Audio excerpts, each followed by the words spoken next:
Israeli বাহিনী উত্তর গাজার হাসপাতালগুলোকে লক্ষ্যবস্তু বানানোর পর থেকে ভয়াবহ পরিস্থিতির মুখোমুখি হচ্ছে রোগীরা।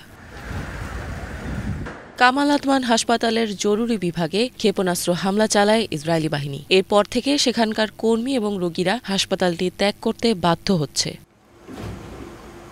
কিডনি বিভাগের প্রধান হাসান হেলওয়ে বলেন, ইসরায়েলি বোমা হামলা হাসপাতালের রোগীদের মধ্যে আতঙ্ক সৃষ্টি করছে।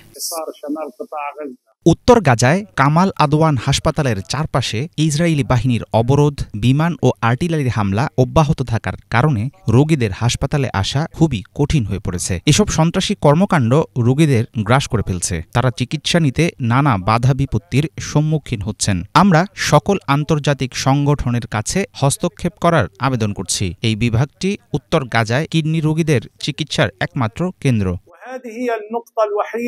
হাসপাতালের কিডনি রোগী সোহাল বাতরান বলেন, বর্তমান পরিস্থিতি তাকে আরও ক্লান্ত করে তুলেছে।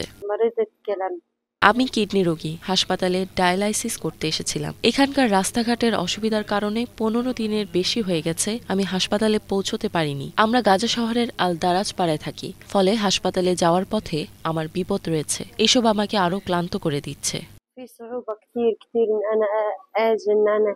ইফাত জাহান, বাংলাভিশন।